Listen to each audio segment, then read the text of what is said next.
ইমানদার তাদের অন্তরটা প্রশান্তি লাভ করবে আল্লাহর জিকিরে। কেন আল্লাহ বলতে পারতেন না তাদের অন্তর প্রশান্তি হবে রাসূলুল্লাহর জিকিরে? রাসূলুল্লাহর জিকিরে আমাদের অন্তর প্রশান্তি হবে না। আমাদের অন্তর প্রশান্তি লাভ করতে পারে শুধুমাত্র একমাত্র কেবলমাত্র কার জিকিরে? কিন্তু জিকিরটা হওয়া লাগবে সহি শুদ্ধ। এদেশে কত মানুষ তো জিকির করে, বিশেষ করে এই জেলায় বেশি। আলী বাবা, শাহ আলী বাবা, খাজা বাবা, দয়াল বাবা। আর এখানকার কিছু আল্লাহর ওলি আরো বিভিন্ন জায়গায় আছে, তারা আবার কেল্লা বাবা, ফতে বাবা।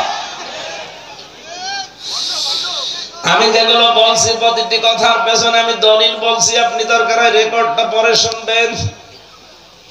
সূরা ফুরকান 19 নাম্বার পারার 4 নাম্বার পৃষ্ঠার 12 নাম্বার লাইনের 68 নাম্বার আয়াতের প্রথম অংশে আছে ওয়াল্লাযীনা লা ইয়াদউনা মা'আল্লাহি ইলাহান আখার। রব্বুল আলামিন বলেন, আমি আল্লাহর সাথে অন্য কাউকে তারা ডাকে না। আপনি জিকির করতে হলে শুধুমাত্র কার নামে করতে পারেন? এমনকি আল্লাহর নামের সাথে অন্য কাউকে আপনি জড়িয়ে দিতে পারবেন না। এ নিষেধ কার? শুধু আল্লাহ নিষেধই করেননি, ইউদাফু লাহুল আযাব। আল্লাহ বলেন আমি ডবল শাস্তি দেব যারা দুনিয়াতে আমি আল্লাহর পাশাপাশি অন্য কোন নাম ধরে জিকির করে। সুতরাং আল্লাহ বাদে যদি কেউ আলী বাবা, খাজা বাবা, দয়াল বাবা, কেল্লা বাবা, ফতে বাবা বলে জিকির করেন, হয়তো মনে করছেন এ আর কি হবে না, ডবল শাস্তি হবে আপনার। আজকে থেকে এটা নিষিদ্ধ। কি কথা বলেন? এমনকি আল্লাহর নামকে আপনি উলট পালট করে পরিবর্ধন করেও ডাকতে পারবেন না, বাড়া কমা না, যেভাবে আছে ওইভাবেই। আপনি যদি জিকির করতে চান বলবেন সুবহানাল্লাহ, আলহামদুলিল্লাহ, লা ইলাহা ইল্লাল্লাহ, আল্লাহু আকবার। সূরা আরাফের 181 না 80 নাম্বার আয়াতে আল্লাহ জানিয়েছেন, রব্বুল আলামিন বলেন ওয়ালিল্লাহিল আসমাউল হুসনা ফাদউহু বিহা ওয়াযারুল্লাযীনা ইউলহিদুনা ফি আসমাইহি সায়াজসাউনা মা কানু ইয়ামালুন। আর একটি ভাবে শুনবেন, আল্লাহ পাক বলেন আমার অনেক নাম আছে। আল্লাহর নাম আমরা সচরাচর 99টা জানি, কিন্তু আল্লাহর নাম আমি 5000 পেয়েছি। এই 5000 নামের ভেতরে যে নামে পারেন আপনি ডাকতে পারেন, কোনো অসুবিধা নেই। কিন্তু সাবধান, আল্লাহর নামকে ইলহাদ করবেন না। ইলহাদ মানে পরিবর্তন করে দেওয়া। এজেলায় যারা জিকির করেন আল্লাহ আল্লাহ আল্লাহ, এরপরে হু হু, এর ভেতরে কি আপনি পাবেন আল্লাহকে? কোথায় পেয়েছেন ভণ্ডামি? আপনি আল্লাহর নামকে উচ্চারণ করবেন কি বাঁকাচোরা ভাবে, ভাঙ্গাচোরা ভাবে না স্পষ্ট? আরাতিলিল কুরআনা তারতিলা। রব্বুল আলামিন বলেন কেউ যদি কোরআনে কারীম পড়ে সে যেন শুদ্ধ করে তারতিলের সাথে স্পষ্ট ভাবে থেমে থেমে পড়ে। যেহেতু আল্লাহ এই শব্দটা কোরআনে নেই, বলেন বলেন, সুতরাং এখন থেকে ডাকতে হলে এটা শুদ্ধ করে উচ্চারণ করবেন। আপনার এই মুখের দিকে আমার আল্লাহ তাকিয়ে আছে, দেখি আমার বান্দা শুদ্ধ করে নামটা বলে কিনা। এটা কোরআন হাদিস না, একটা ঘটনা পড়েছিলাম কিতাবে। আল্লাহর এক বান্দা দেখেছেন, একটা রওশনের সাথে হয়ে গেছে আর একটা দাঁড়িয়ে আছে ওই মহিলার মতো। এখন এখানে আসেন, আপনার কিভাবে মায়ের দিয়ে এখানে আসেন।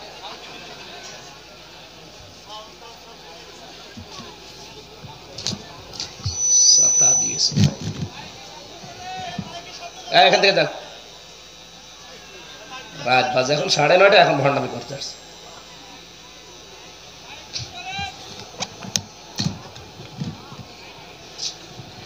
এই হোসাইন আসে কি করতে গো?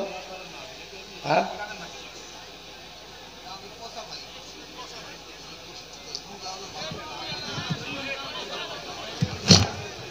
এটা লাগবে না, এটা বন্ধ করে দিন, এটা বন্ধ করে দিন, একটা থাকলে হবে।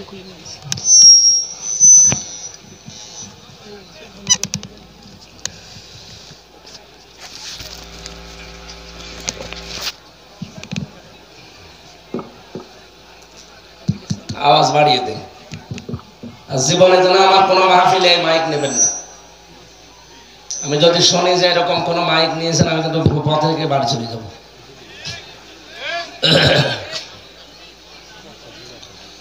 সুবহানাল্লাহ ওয়ালহামদুলিল্লাহ লা ইলাহা ইল্লাল্লাহ সুবহানাল্লাহ ওয়ালহামদুলিল্লাহ।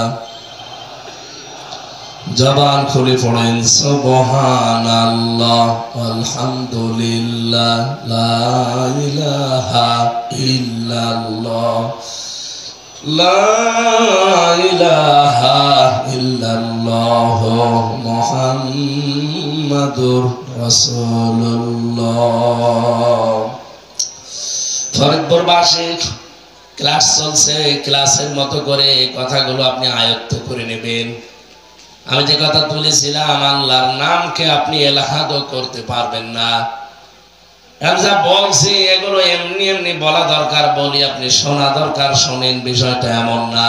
আল্লাহর নির্দেশ, জিকির করা লাগবে। বলেন তো শুধুমাত্র কার নামে? এবং কি তার নামকে আপনি এলাহাদ মানে পরিবর্তন করতেও পারবেন না। সুতরাং এই দেশে হয়তো অনেকে বুঝে হোক না বুঝে হোক, ওই ভণ্ড পীরদের প্রতারণায় খপ্পরে পড়ে তারা জিকির নতুন নতুন বানিয়েছেন। আপনি ভুল পথে আছেন।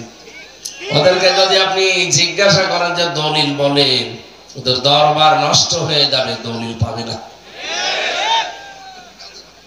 তাহলে আজকে থেকে জিকির শুনলাম,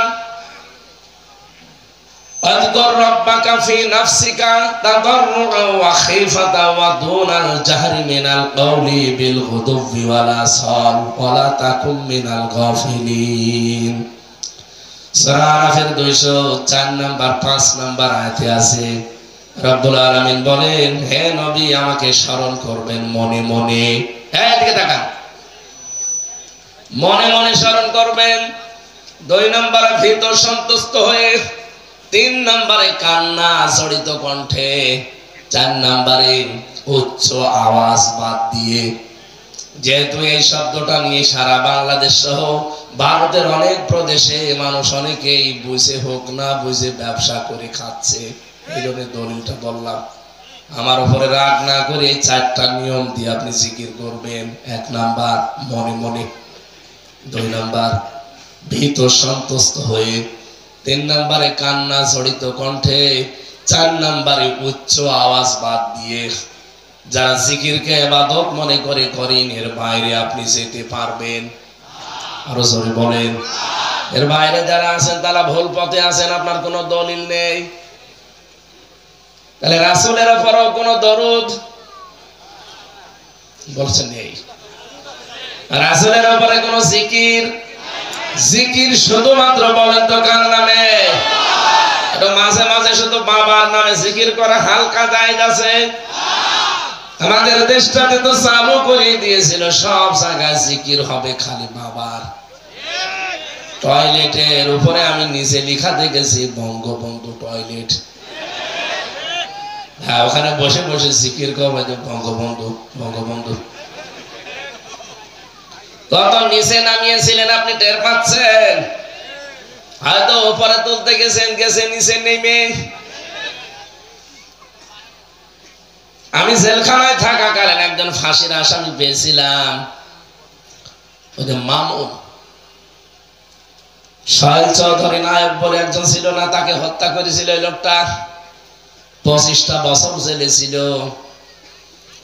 আমরা এদিকে রাত 3:30টায় উঠতাম তাহাজ্জুদ পড়ার জন্য, আরো উঠতো জিকির করার জন্য, কিন্তু জিকির জাত মতো না। এই ইয়া রাসূলুল্লাহ ইয়া রাসূলুল্লাহ কি গো। মাওলানা মামুনুল হক আর আমি 2 জন ওনাকে ডাক দিলাম, ভাই কি করেন? জিকির করি। কিসের জিকির? রসুলের এশকে। ও এশকে জিকির করে। এর কোন দলিল আছে? আপনি বলছেন কেন? উনি বলছে হ্যাঁ আছে। একটা সবুজ পাগড়ি মাথায় দেওয়া লোক, মাঝ ভান্ডার শরীফের মুরিদ, ওই এসেছিল ছেলে, আমার রুমে ছিল। উনি আমাকে শিখিয়ে দিয়েছে জেল থেকে যদি তাড়াতাড়ি বের হতে চান ইয়া রাসূলুল্লাহ জিকির করবেন। ওই তো শেখাবে। ও যেমন ভণ্ড, আপনাকে একটা ভণ্ড জিকির শিখিয়ে দিয়েছে রাসূলুল্লাহর নামে। ভাই এই যে আলেম, ইনি শাইখুল হাদিস, আর আমি পুরা কোরআন শরীফ আমার এই বুকের ভেতরে আল্লাহ দিয়েছেন, সাফ বলছি রসুলের নামে কোনো জিকির আমরা পাইনি। আপনি এখন থেকে যদি জিকির করতে চান আল্লাহর নামে করবেন, আর দরুদ পড়তে চাইলে আপনি রসুলের নামে পড়বেন। সূরা আহজাবের 56 নম্বর আয়াতটা তারে শোনালাম, ইন্নাল্লাহা ওয়া মালাইকাতাহু ইউসাল্লুনা আলান নাবী ইয়া আইয়ুহাল্লাযীনা আমানু সাল্লু আলাইহি ওয়া সাল্লিমু তাসলিমা। অবশ্যই আমি আল্লাহ নিজে এবং আমি যত ফেরেশতা বানিয়েছি কোন ফেরেশতা বাদ নেই। মালাকুন আল্লাহ দেয়নি, মালাইকা বহু বচন দিয়েছেন। যত ফেরেশতা বানিয়েছি সব ফেরেশতা ইউসাল্লুনা আলান নবী, তারা দরুদ পড়ে আমার নবীর উপরে। ইয়া আইয়ুহাল্লাযীনা আমানু, ওহে যারা ঈমানের দাবি করো, সাল্লু আমার আদেশ, দিস ইজ মাই অর্ডার, এটা আমার অর্ডার, আদেশ, তোমরাও দরুদ পড়ো। তুমি একা পড়ো না, সল্লি দিতেন তাহলে সাল্লু বহু বছর। তোমরা যারা সবাই বসে আছো সবাই দরুদ পড়ো, আলাইহি তার উপরে, ওয়া সাল্লিমু তাসলিমা। কিভাবে পড়বা? যথাযথভাবে, সম্মান দিয়ে। এই শব্দটা বলার জন্য আমি এসেছি। যথাযথভাবে আপনি সম্মান দিয়ে কিভাবে পড়বেন? অনেকে আয়াতের ব্যাখ্যা ভুল ব্যাখ্যা করে মানুষকে জানিয়েছে যে যথাযথ সম্মান দিয়ে, তার মানে দাঁড়িয়ে পড়ে করা লাগবে। ইয়া নবী, আপনি রাসূলের পুরা 63 জীবন খোলেন, 63 বছর পুরা জীবন আমি নিজে পড়ে কোন জায়গায় একটা দুইটা না, সিরাতের প্রায় 13টার উপরে আমার গ্রন্থ পড়া আছে। কোন জায়গায় আমি পাইনি যে রাসূলের জন্য ইয়া নবী সালাত, এটা সব মানুষ বানিয়েছে। আপনি যদি সত্যি যথাযথভাবে দরুদ পড়তে চান, যেহেতু সাল্লু আলাইহি ওয়া সাল্লিমু তাসলিমা, সম্মানজনক ভাবে, সম্মান সূচক ভাবে, যথাযথ ভাবে হক আদায় করে দরুদ পড়তে চান, যে কথাগুলো দরুদে বলেন ওইগুলো আপনার জীবনে আগে সেট করবেন। ফরিদপুরবাসী, আমি আবার বলছি, এটা কিন্তু রেকর্ড হচ্ছে, এখানে থাকছে না, সারা বাংলাদেশ সহ বিশ্বে বিভিন্ন ভাষায় তার রূপান্তর হয়ে চলে যাচ্ছে। সবাইকে আহ্বান জানাচ্ছি, আপনি দরুদে বলেছিলেন আল্লাহুম্মা, হে আল্লাহ, সাল্লি আলা। সাল্লুন শব্দের 4টা অর্থ হয় এখানে। সাল্লুন মানে রহমত নাজিল করা। হে আল্লাহ তুমি রহমত নাজিল করো আলা মুহাম্মদ, মুহাম্মদের উপরে। সহসায় যেন আল্লাহ আমাদের প্রশ্ন ছুড়ে দিচ্ছেন, হে ফরিদপুরবাসী, আমার মুহাম্মদের উপরে যে আমি রহমত নাজিল করব, কে এই লোকটা? আমরা কিন্তু কোন পরিচয় আগে বলি না, সবাই এক বাক্যে জবাব দিয়েছি, সাজ্জিদিনা, তিনি আমাদের নেতা। তিনি আমাদের বলেন বলেন কেন আপনি অন্য কোন শব্দ না নিয়ে সাজ্জিদিনা বলতে গেলেন? কারণ নেতৃত্বের এই শব্দটা, এটা শুধু দুনিয়ার সাথে সম্পৃক্ত না, এটা আখিরাতের সাথেও সম্পৃক্ত।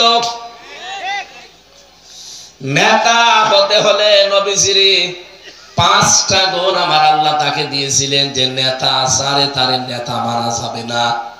পৃথিবীতে কেউ যদি নেতৃত্ব দিতে চায় মাস্ট বি তার ভেতরে 5টা গুণ থাকাই লাগবে। 1 নম্বরে সে লোকটা জ্ঞানী হবে এবং সুঠাম দেহের অধিকারী হবে। আপনি এই আয়াতটাকে আমি বানিয়ে বলছি, সূরা বাকারা 2 নম্বর পারা 19 নম্বর পৃষ্ঠা 12 নম্বর 14 নম্বর লাইনে আছে, দেখবেন 247 নম্বর আয়াতের শেষের দিকে। قال إن الله اصطفاه عليكم وزاده بسطة في العلم والجسم। রব্বুল আলামিন বলেন, এই পৃথিবীতে যে মানুষগুলো জ্ঞান অর্জন করে আর যে মানুষগুলো শক্তিশালী তাদেরকে আমি আল্লাহ মনোনীত করেছি নেতৃত্বের জন্য। এটা একটা মুসলিম দেশ, 96% মুসলমান আমরা এখানে আছি। আমাদের যারা নেতৃত্বে আছে দেখেন তো শরীরের শক্তি কি অবস্থা।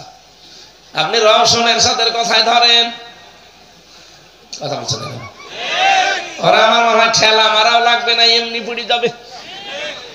হিরো আলমের কথা ধরেন,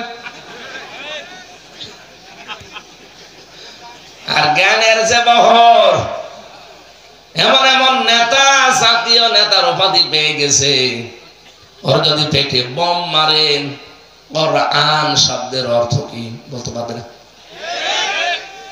এই জন্য আমরা দেখি অনেক মানুষ আন্দাজে ফতোয়া দেয় যে কোরআনের সাথে রাজনীতির কোনো সম্পর্ক নেই। আপনি জানবেন কি করে? আমার এই ছোট্ট মাথার ভেতরে কোরআনে রাজনীতি আছে এরকম আয়াত পেয়েছি 918 জায়গায়। আরো যারা বড় বড় মাথা আছে এরকম এনাদের তো আরো বেশি পাওয়ার কথা। আমি যদি 918 জায়গায় পাই, তাহলে রাজনীতি করে যারা কোরআন দিয়ে তারা তো আরো বেশি পেয়েছে। আর আপনি কোরআনের রাজনীতিতেই নেই, আন্দাজে ফতোয়া দিয়ে দিলেন। জ্ঞান যদি থাকতো আপনি কথা বলতে পারতেন না। আমি যে আয়াত পড়েছিলাম প্রথমে, ওয়ালা তাকফু মা লাইসা লাকা বিহি ইলম ইন্নাস সামআ ওয়াল বাসারা ওয়াল ফুয়াদা কুল্লু উলাইকা কানা আনহু মাসউলা। সূরা বনী ইসরাঈলের 36 নম্বর আয়াতে আল্লাহ জানিয়েছেন, সাবধান, যে বিষয়ে জ্ঞান নেই কথা বলবা না। এ ফতোয়া কার? আল্লাহ। অথচ বাংলাদেশে আমরা দেখি যে বিষয়টা জানি না ওইটা আরো বেশি করে বলে। এদেশে এমনও জাতীয় নেতার তকমা পেয়েছে, কোনটা জানাজার নামাজ কোনটা ঈদের নামাজ ও ছাতা তাও জানে না। আগামীকাল ঈদুল আজহার জানাজার নামাজ সকাল 9টায় হবে। আমি কি বেশি বলে ফেললাম? তাহলে এখন থেকে আমরা এই আয়াত দ্বারা প্রমাণ পেলাম, নেতা হতে হলে, নেতৃত্ব দিতে হলে তার শক্তি লাগবে। 2 নম্বরে তার ইলম লাগবে। কথা বলেন এখানে। দ্বিতীয় নম্বরে আছে সূরা শুআরা, এটা পাবেন 19 নম্বর পারা 12 নম্বর পৃষ্ঠার 5 নম্বর লাইনের 52 নম্বর আয়াতে, ওয়ালা তুতিউ আমরাল মুসরিফিন আল্লাযীনা ইউফসিদুনা ফিল আরদি ওয়ালা ইউসলিহুন। আল্লাহ পাক বলেন তাদের অনুসরণ করা যাবে না দুনিয়ায় যারা ইসরাফ করে। ইসরাফ মানে অপচয় করা, অপব্যয় করাকে ইসরাফ বলে। 2 নম্বরে দুনিয়াতে যারা বিশৃঙ্খলা তৈরি করে, ফাসাদ সৃষ্টি করে, সংশোধনের জন্য যাদের কোনো ভূমিকা নেই। এখানে আয়াতে আল্লাহ 3টা কথা জানিয়েছেন। তাহলে সামনে নেতৃত্ব দিতে পারবে তারা যারা দুনিয়াকে সংশোধন করতে চায়, ফাসাদ বিশৃঙ্খলা যারা তৈরি করতে চায় না, আর যারা অপচয় করে না, এদের নেতৃত্ব মেনে নেওয়া লাগবে। আমি কি আয়াতগুলো সব এখন তৈরি করছি? বাড়ি যেয়ে খালি মিলিয়ে দেখবেন, আপনার জীবন আশা করছি এদিকে ঝুঁকে আসবে। 3 নাম্বারটা বলছি এবার। রব্বুল আলামিন বলেন যারা জালেম হবে এদের জন্য নেতৃত্ব দেওয়া জায়েজ নেই। সূরা বাকারা 124 নম্বর আয়াতের মাঝের অংশে আছে, ক্বালা ইন্নী জাইলুকা লিন্নাসি ইমামা। হযরত ইব্রাহিম আলাইহিস সালাম তিনি যখন জীবনের প্রতিটি পরীক্ষায় পাশ করে গেলেন, 50টা পরীক্ষা আল্লাহ তাকে করেছিল। কয়টা? প্রত্যেক পরীক্ষায় তিনি যখন পাশ করলেন, আল্লাহ পাক বলেন, ইব্রাহিম আমি তোমাকে মানব জাতির জন্য নেতা বানিয়ে দিলাম। হযরত ইব্রাহিম ওই সময় প্রশ্ন দিলেন, ক্বালা ওয়া মিন যুররিয়াতি, আল্লাহ নেতৃত্ব দেওয়ার এই গুণাবলী, এই দায়িত্ব, এটাকে শুধু আমি পেলাম নাকি আমার বংশধর যারা আসবে, আমার সন্তানাদি তারাও পাবে? আল্লাহ সঙ্গে সঙ্গে জবাব দিয়ে দিয়েছেন, ক্বালা লা ইয়ানালু আহদিজ জালিমিন। ইয়ানালু এটা মোসারে, বর্তমান, ভবিষ্যৎ, প্রেজেন্ট, ফিউচার। এই এদিকে তাকান। রব্বুল আলামিন বলেন, কোন জালেমের জন্য এখন আমার কোনো ওয়াদা নেই, ভবিষ্যতেও কোন জালেমের সাথে আমার কোনো অঙ্গীকার নেই। এই আয়াত দ্বারা প্রমাণ হয় ইব্রাহিম নবীর সন্তান যারা দাবি করে কিয়ামত পর্যন্ত তারা নেতৃত্ব দিতে পারবে, কিন্তু জালেম ছাড়া তাদের নেতা হওয়া জায়েজ নেই। অন্তত 15.5 বছরে যারা ছিল এরা যে জুলুম করেছে, ওয়াজ করা লাগবে। এটা তো আমি প্রমাণ, আপনারা দেখতে পাচ্ছেন। 3টা বছর আমার ফাঁসির কন্ডেম সেলের ভেতরে শয়তানরা রেখেছিল। শরীর যে ওর পর থেকেই দুর্বল হওয়া আরম্ভ হয়েছে, এখনো আমি স্বাভাবিক না। কত পাওয়ারওয়ালা ঔষধ চলছে, কত ডাক্তার আর দেখাবো। বাংলাদেশ সহ, সিঙ্গাপুর সহ, মালয়েশিয়া সহ কত জায়গা দেখালাম। সবার এক কথা যে আপনার ভেতরে যা দিয়েছে এখন স্বাভাবিক হতে সময় লাগবে, কিন্তু সেই সময়টা তো আপনারা দিন না। বাড়ি যে হাত ধরে পড়ে থাকে যে যাওয়াই লাগবে, এসে আমি করবো কি?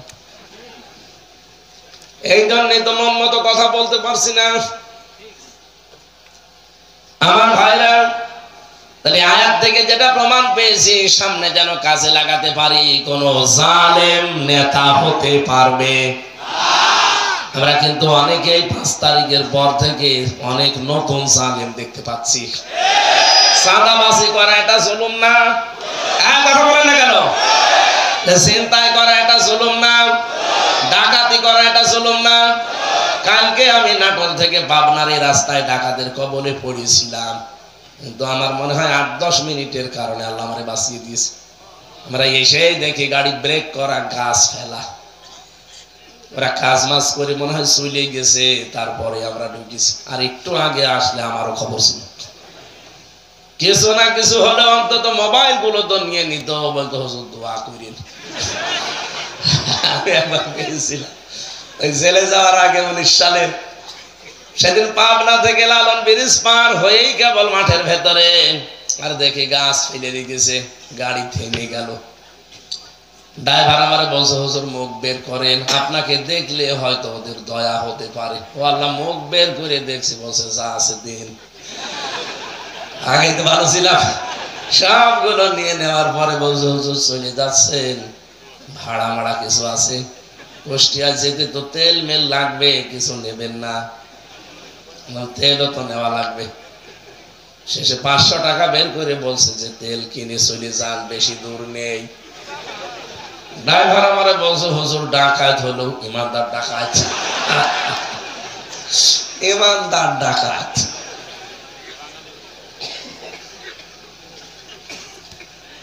জুলুম বন্ধ করা লাগবে, নাই তো আপনি সামনে নেতৃত্বে আসতে পারবেন না। অন্তত এই দেশের মুসলমান আপনাকে গ্রহণ করবে না।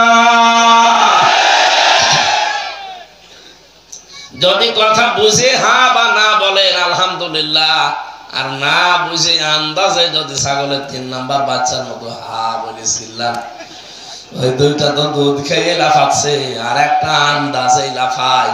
কি তুই তো দুধ এখনো খাতে পারলি না, লাফাস? ওদের দেখা দেখি লাফাচ্ছে। আমরা যেন এমন হয় না, সামনে কোন জালেম নেতৃত্বে আসতে পারবে, গ্রহণ করবো আমরা। 4 নাম্বারটা বলি, এটা আবার রাগ করবেন না তো? আমি পড়ে এসেছি, এই জন্য বলছি। মানবেন না মানবেন ওটা আপনার বিবেকের বিষয়, আমার বলতে বাধা নেই, আমি বলবো। আপনি মানা করলো আমি বলবো। এটা সূরা নিসা 5 নাম্বার পারা 2 নাম্বার পৃষ্ঠার 11 নাম্বার লাইনের 34 নাম্বার আয়াতে পাবেন। আর রিজালু কাওয়ামুনা আলান নিসা। রব্বুল আলামিন বলেন নেতৃত্বে আসবে যারা, তারা পুরুষ হওয়া লাগবে, মহিলা নেতা হতে পারবে না। লা ইয়াফলিহা কওমুন, নবীজির হাদিস হচ্ছে লা ইয়াফলিহা কওমুন। ইউফলিহ এটা বোঝারে বর্তমান, ভবিষ্যৎ, প্রেজেন্ট, ফিউচার। মজারের আগে যদি লাম আসে বাংলা অর্থ দাঁড়ায় জীবনেও হবে না।